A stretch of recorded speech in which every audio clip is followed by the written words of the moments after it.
Olá, pessoal! Cri, cri, cri. Esqueci como começa, gente.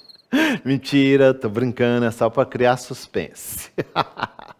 Então, no ar, mais um Calunga Responde.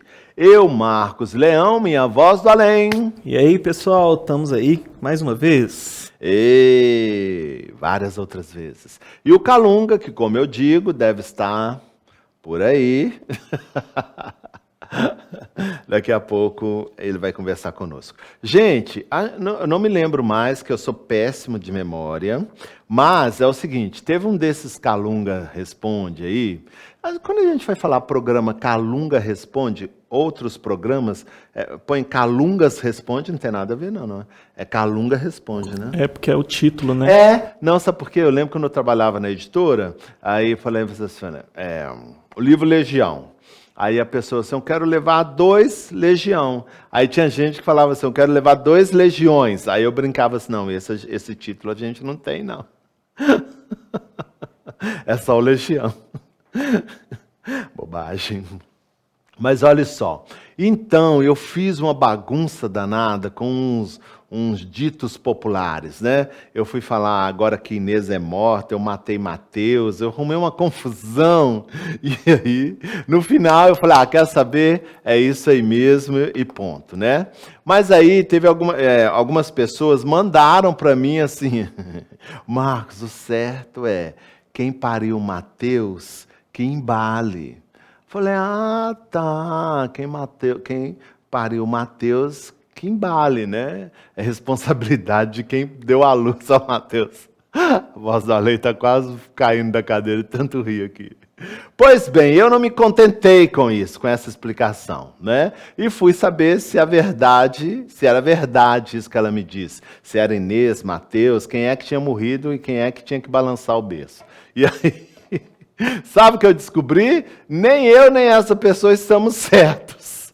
Porque o dito popular não era Inês que balança, muito menos quem pariu Mateus é que balance.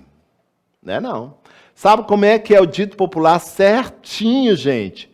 Quem pariu e bateu que balance. Não tem nada a ver com Mateus.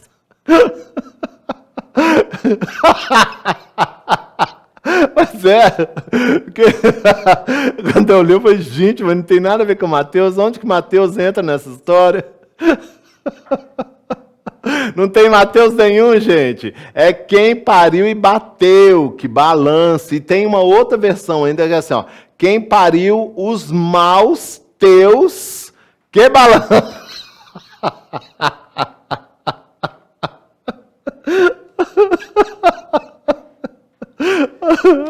Vocês acreditam nisso? Então, assim, nem eu, nem ela, nem ninguém de nós estava certo nessa história. Não tem Mateus nenhum nessa coisa de balançar o berço, ou seja lá o que for. O dito popular chama a pessoa a responsabilidade, né? Quem deu a luz e quem educa, que balance o berço, né? Ou quem bateu, deu uma chinelada, seja lá o que for. E quem pariu os maus, Deus que balance, ou seja, que cuide, né? Não vai transferir isso para os outros. E aí eu fui ver, então, aquele outro que eu me embolei todo, que eu falei assim, agora que Inês é morta, né? Toda vez eu falo uma coisa assim, alguém chega assim, Marcos, vamos tomar um café? Aí a pessoa atrasa e fala assim, eu me atrasei. Eu falei, agora que Inês é morta, né? Gente, esse ditado popular tem uma história triste, trágica, romance verdadeiro. Essa moça, essa Inês, segundo aqui fala, ela chamava Inês de Castro. Ela era espanhola e ela foi amante assim, esposa, vou explicar porque amante e esposa, de Dom Pedro I. Mas não o Dom Pedro I que veio para cá, para o Brasil, não, tá? Era o Dom Pedro I, filho de Afonso IV. Então a história mais ou menos é assim, mas depois vocês procurem, porque tem muito mais detalhes sórdidos nessa história.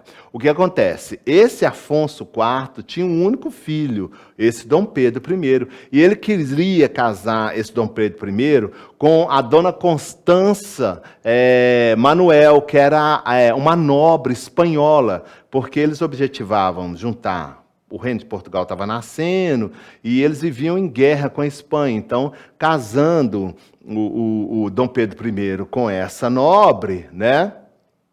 Estava tudo assegurado para Dom Afonso IV.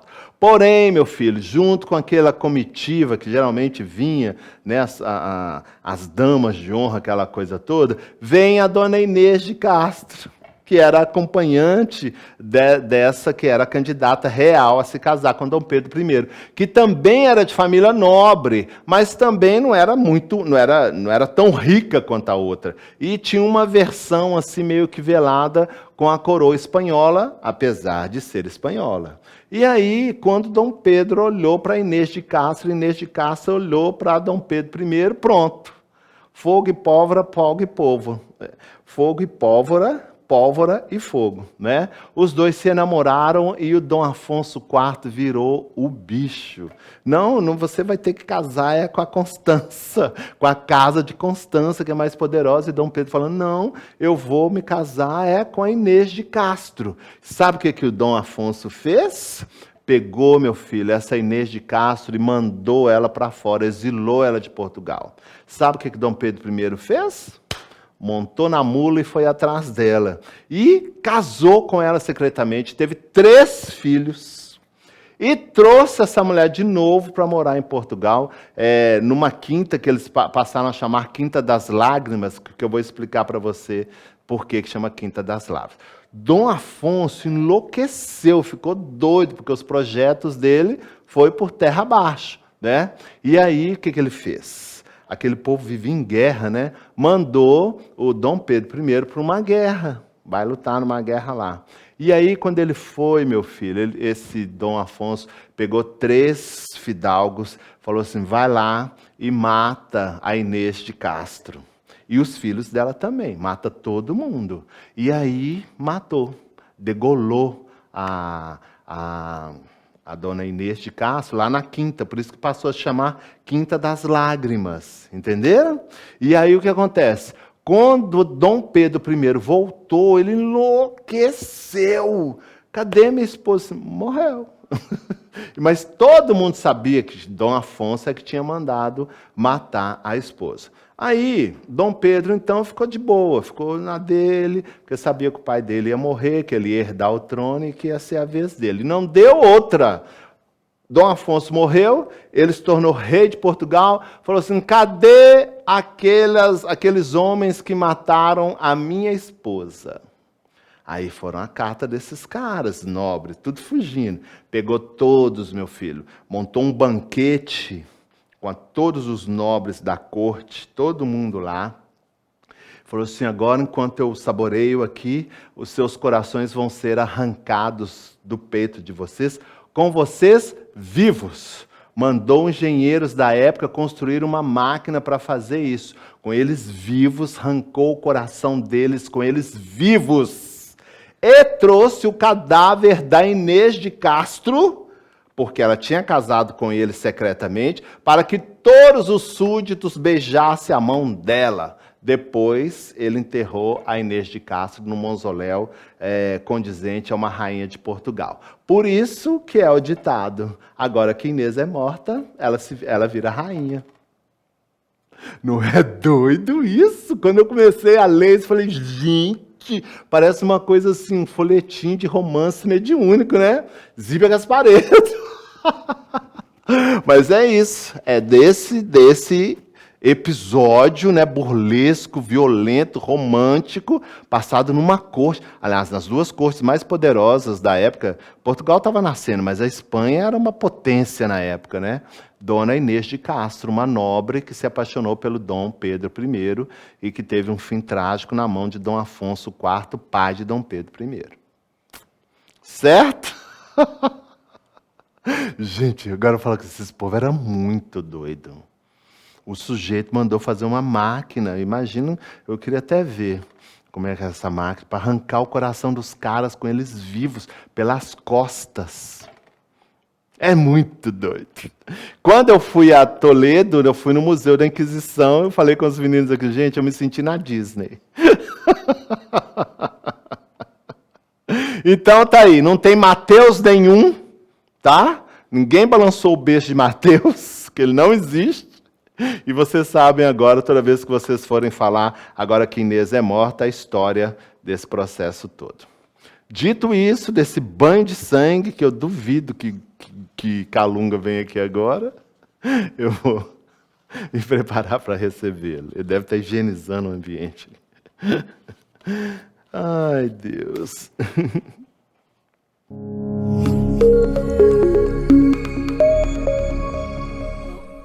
Que Jesus nos abençoe, graças a Deus, graças a Deus.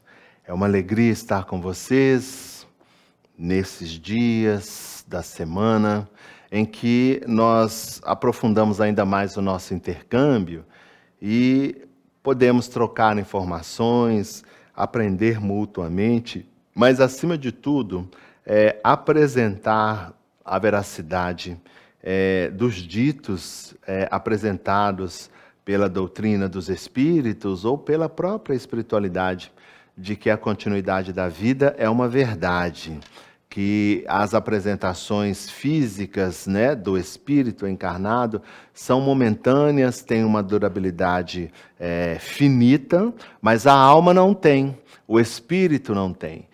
E ele passeia, faz a sua jornada em várias outras etapas de vida, em várias outras vertentes do existir, objetivando justamente crescer, aprimorar-se, se autoconhecer e devolver tudo isso, todo esse fruto de aperfeiçoamento às coletividades que diferentemente existem pelo planeta Terra ou em outros orbes, mas têm como uma proposta comum serem ainda mais felizes e terem uma qualidade de vida ainda mais satisfatória.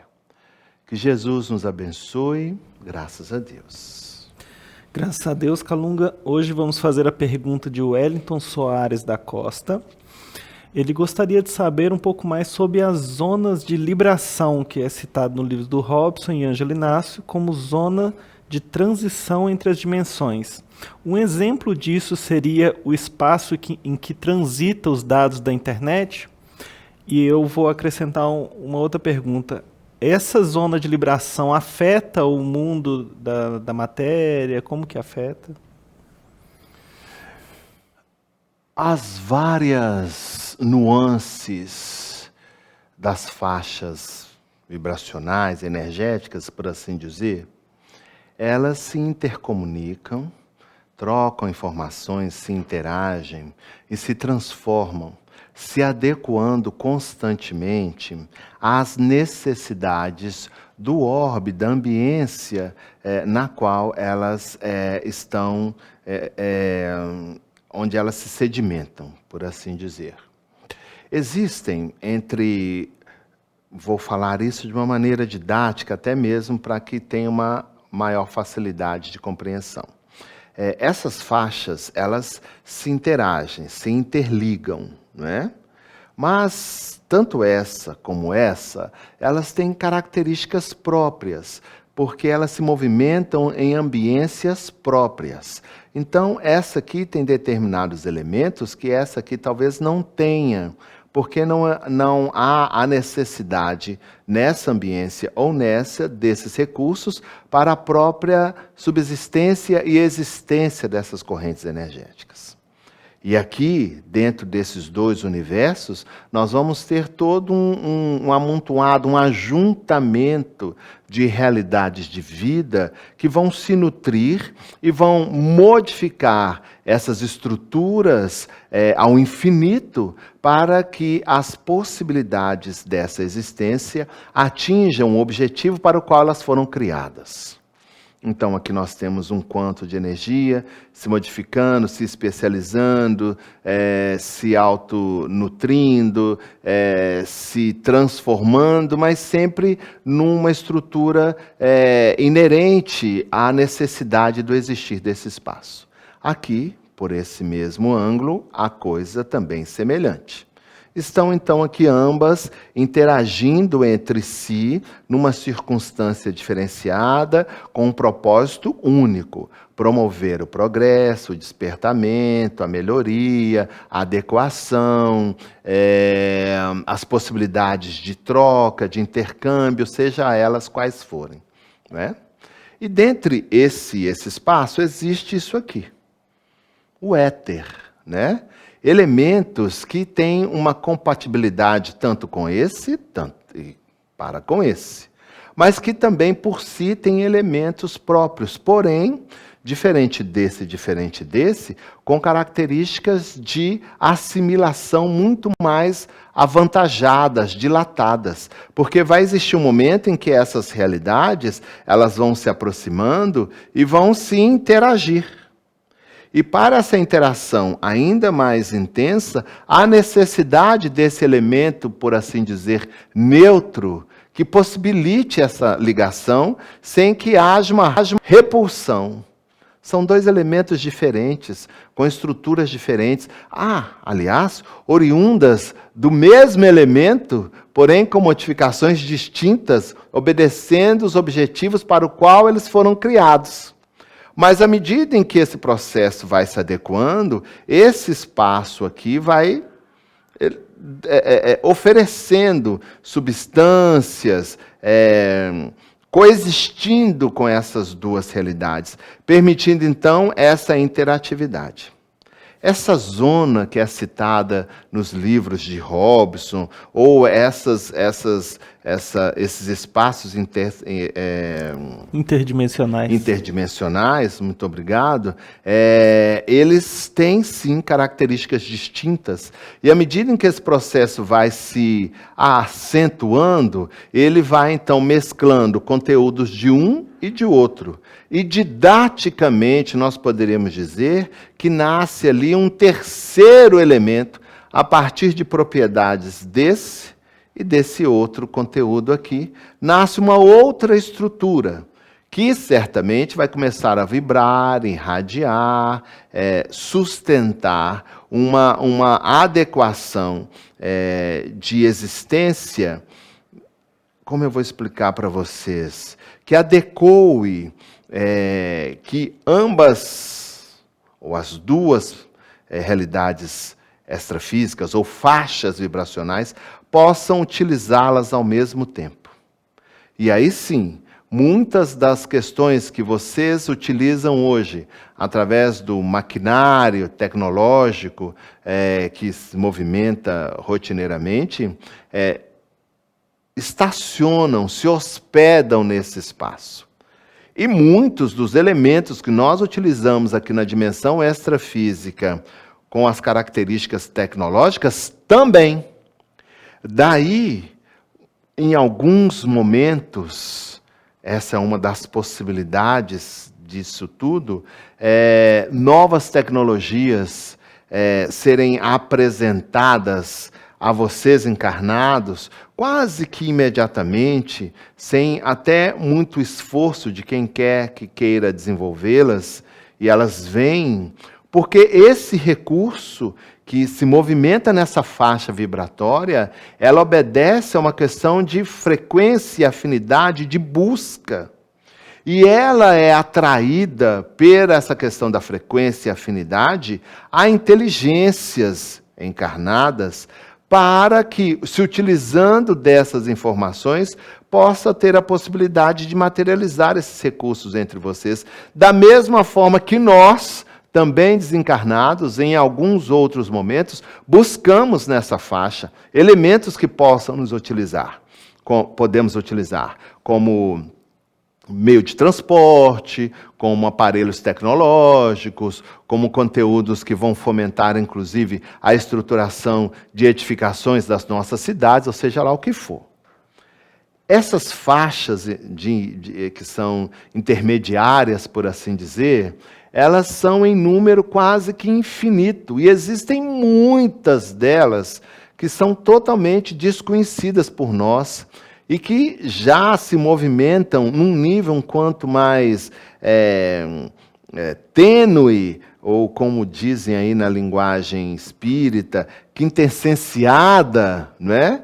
E que ainda não exercem um poder, uma ação mais poderosa sobre a inteligência e a emoção de vocês, e ainda mais, não permite que nem nós desencarnados ainda possamos navegar por essas estruturas de faixa energética. É importante também salientar, dentro desse contexto, que o acessar de tudo o que essa faixa tem em si, não é apenas um privilégio das inteligências que estão um pouco mais dispersas no que diz respeito às questões do bem, do progresso, da satisfação coletiva. Existem inteligências na dimensão de vocês e na nossa dimensão que acessam isso com uma certa facilidade, não na proporção que desejam, porque senão nós estaríamos em maus lençóis, né? Mas que acessam por uma ação constante, persistente, e obtém sucesso em alguns elementos que estão em níveis de vibração e teor de frequência ao que eles desejam idealizar, projetar, criar e desenvolver.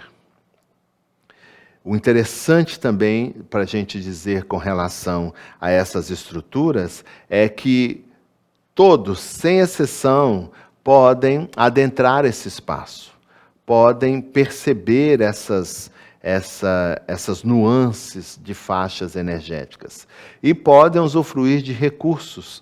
Para isso, é necessário a prática de alguns exercícios, que vai passar quase que exclusivamente por uma reeducação mental, por uma reestruturação do que seja a vida mental do encarnado e desencarnado. Nós temos aqui no nosso lado, eu conheço poucos, mas uns 2 ou 3, que inclusive foi o senhor Antônio Dias que me apresentou, de o que vocês chamam de gurus, não é? Que já há alguns milênios têm estudado essas regiões intercessórias e têm usufruído bastante conhecimento e, por consequência, êxito nas tarefas que executam, por já terem uma certa familiaridade com os mecanismos que regem essas estruturas intercessórias e intermediárias entre as várias dimensões.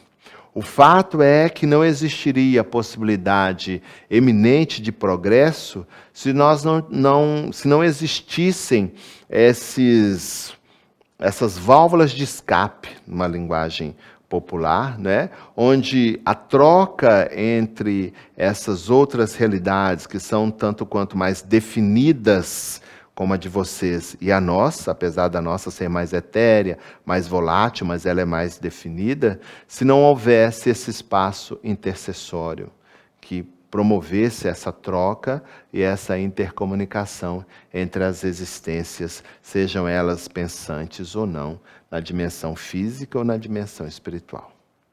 Espero que tenha explicado de uma maneira satisfatória. Que Jesus nos abençoe. Graças a Deus.